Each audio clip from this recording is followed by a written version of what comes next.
गांधी की कर्मकुंडली विश्लेषण की चर्चा से पूर्ण विश्व विख्यात सुदर्शन चक्र ज्योतिषाचार्य श्री संत बेत्रा अशोका जी द्वारा प्रिंट मीडिया पर 19 नवंबर 2011 में की गई भविष्यवाणी का पुनः अवलोकन बहुत जरूरी है। संत बेत्रा अशोका जी ने 2011 में भविष्यवाणी कर दी थी कि राहुल गांधी का रवैया पीएम पद प्राप्ति एवं विवाह हेतु नकारात्मक रहेगा।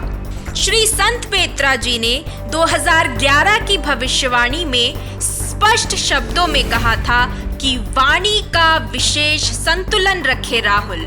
अब जानिए कैसे रहेंगे राहुल गांधी जी के आने वाले 5 साल। क्या राहुल जी बन पाएंगे कांग्रेस के पुनः अध्यक्ष? कैसा रहेगा राहुल जी का कांग्रेस अध्यक्ष का द्वितीय चरण का कार्यकाल? क्या राहुल गांधी देश के प्रधानमंत्री बन पाएंगे? ईयर एंडिंग 19 जून 2021 में किन लोगों से होना होगा सचेत? क्या राहुल जी बना पाएंगे युवा वर्ग पर पूरी पकड़? नमस्कार, आज इन सभी प्रश्नों के उत्तर देने के लिए हमारे साथ मौजूद हैं विश्व प्रसिद्ध सुदर्शन चक्र ज्योतिषाचार्य श्री संत बेत्रा अशोका जी। ग्रह नक्षत्र चैनल में आपका स्वागत है। नमस्कार, ग्रह नक्षत्र के दर्शकों का हार्दिक स्वागत। आज हम राहुल जी की कुंडली का विश्लेषण करेंगे। राहुल जी का ये वर्ष कैसा रहेगा? देखिए, राहुल जी का जन्म जो है वो वृक्ष लगन में हुआ है और लगन में जो बुध है वो शुक्र की राशि में है। शुक्र जो है वो चंद्रमा की राशि में और चंद्रमा जो है वो सप्तम भाव में नीच राशि में।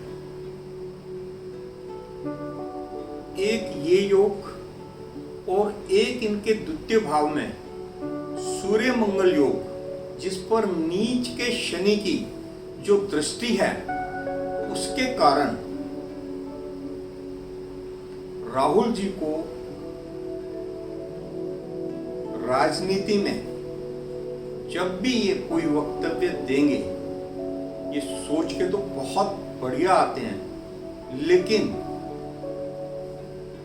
एंड में इनकी जबान फिसल जाएगी और ये जो है जो बोलना चाहते हैं बिल्कुल उसका विपरीत बोलकर सामने वाले को एडवांटेज दे देंगे। इनके आने वाले 4 साल जो हैं वो उत्तरोत्तर वृद्धि कारक है, लेकिन इनकी कुंडली ये कहती है कि राजनीति इनका क्षेत्र नहीं है। अगर ये राजनीति को से हटकर अगर कुछ करते हैं तो अगले 4 साल उत्तरोत्तर वृद्धि कारक है, लेकिन ऐसा होगा नहीं, क्योंकि इनका जो ये वर्ष है वर्षफल के हिसाब से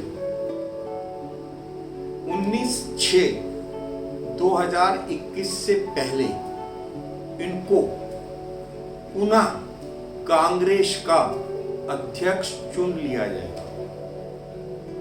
पार्टी और पार्टी के वरिष्ठ नेताओं का प्रेशर रहेगा और इनको अध्यक्ष पद स्वीकार करना पड़ेगा, क्योंकि इनके 4 साल उत्तरोत्तर वृद्धि कारक हैं। तो इनको 2-3 चीजों का ख्याल रखना है। एक तो इनकी जो कोर टीम है, जो इनके मार्गदर्शक हैं, उनमें इनको एक्सपीरियंस नेताओं को लेना है। अगर उनके मार्गदर्शन में ये फोकस्ड एफर्ट्स करते हैं और क्योंकि इनकी जो है सितंबर से जोगनी जो है संकटा स्टार्ट हो जाएगी। संकटा योगिनी की एक बहुत बड़ी खूबी है। इसमें अगर व्यक्ति ये ठान ले कि मेरे को ये प्राप्त करना है, तो उसको अपना 125 से 150% अगर वो एफर्ट अपने काम में डालते हैं तो उनको 100% सक्सेस मिलती है। लेकिन मुख्य स्थान के मंगल सूर्य के योग पर शनि की दृष्टि के कारण इनको व्यसनों से बचना होगा और इनको अपनी कोर टीम में मैच्योर लोग लेने होंगे। इमैच्योर प्रवक्ताओं की छटनी करनी होगी। अगर नहीं करेंगे तो समय जो है वो फिर अच्छा होते हुए भी संकटा योगिनी के कारण इनके सामने कोई ना कोई समस्या दीवार की तरह आकर खड़ी होती रहेगी। जैसा कि मैंने अभी प्रेडिक्ट किया कि माननीय राहुल जी को पार्टी का अध्यक्ष पद स्वीकार करना पड़ेगा। ये साल इनके लिए अध्यक्ष पद प्राप्ति के लिए बहुत ही उत्तम है। उसके पीछे के दो कारण हैं। एम, एस और ए इनिशियल के जो इनके सीनियर लीडर्स हैं वो किसी ना किसी तरीके से कोशिश करेंगे कि अध्यक्ष पद को प्राप्त किया जाए। अगर वो लोग कामयाब हो जाते हैं तो ये कांग्रेस के लिए बहुत बड़ा नुकसान होगा। तो इस नुकसान से बचने के लिए, इस नुकसान को ना होने देने के लिए माननीय राहुल जी को अध्यक्ष का पद स्वीकार करना पड़ेगा। मैंने 2011 में ये भविष्यवाणी कर दी थी कि माननीय राहुल जी को अपनी वाणी का नियंत्रण रखना है और 12-13 में इनको बहुत बड़ा मौका मिलेगा प्रधानमंत्री पद प्राप्त करने का। देखिए, उस टाइम समय ऐसा था जब कांग्रेस का कोई विकल्प नहीं था। बहुत बढ़िया मौका मिला था इनको, लेकिन इन्होंने प्रधानमंत्री पद को ठुकरा दिया, क्योंकि उस समय पोजीशन ऐसी थी, ऐसा लग रहा था कि 14 के इलेक्शन में कांग्रेस बहुमत प्राप्त कर लेगी और राहुल जी की सोच ये थी कि वो बहुमत की सरकार के प्रधानमंत्री बनेंगे। लेकिन 14 के रिजल्ट बिल्कुल विपरीत थे। मैंने अपने आर्टिकल में ये भविष्यवाणी की थी, अगर माननीय राहुल जी 6 महीने के लिए भी प्रधानमंत्री बन जाते हैं तो उनका भविष्य जो है वो अति उत्तम है। वो भविष्य में फिर प्रधानमंत्री बन सकते हैं। अदरवाइज प्रधानमंत्री पद प्राप्ति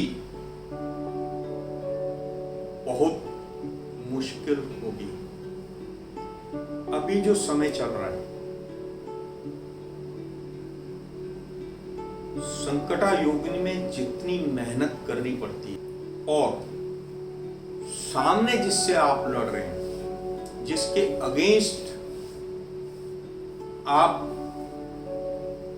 जीतना चाहते हैं, वो हैं देश के प्रधानमंत्री माननीय नरेंद्र मोदी जी, जिनके बारे में मैं भविष्यवाणी कर चुका हूं।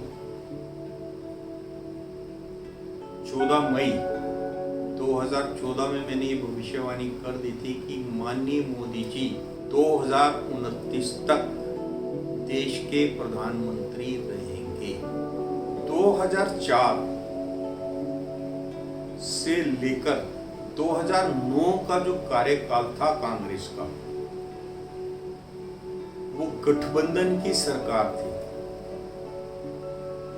और गठबंधन की सरकार को चलाना आसान नहीं होता। हर एक आदमी ने अपने हिसाब से सरकार को चलाने की कोशिश की और पोजीशन ये हो गई 2014 तक आते आते भ्रष्टाचार और काले धन के मुद्दों के पहाड़ के नीचे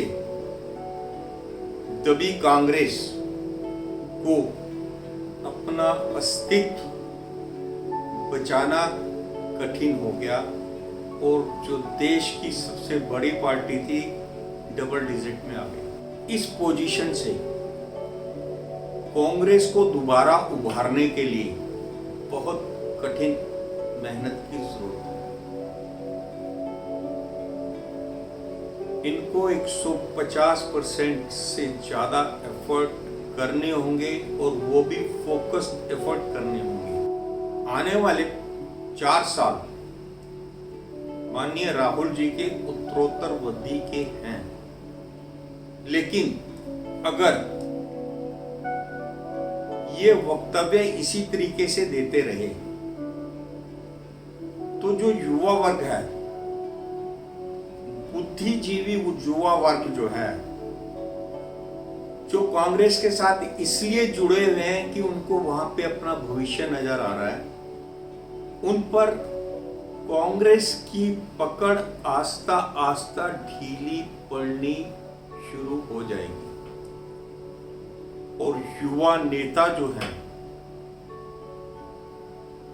वो आस्ता आस्ता 2024 युवा नेता 2024 आते आते कई युवा नेता 2024 आते आते पाला बदल सकते हैं। तो उत्तरोत्तर वृद्धिकारक समय होते हुए भी अगर एस्ट्रोलॉजिकल जो प्रिकॉशंस बताई गई हैं, अगर उनको नजरअंदाज किया गया तो ये डगर आसान नहीं है। नमस्कार।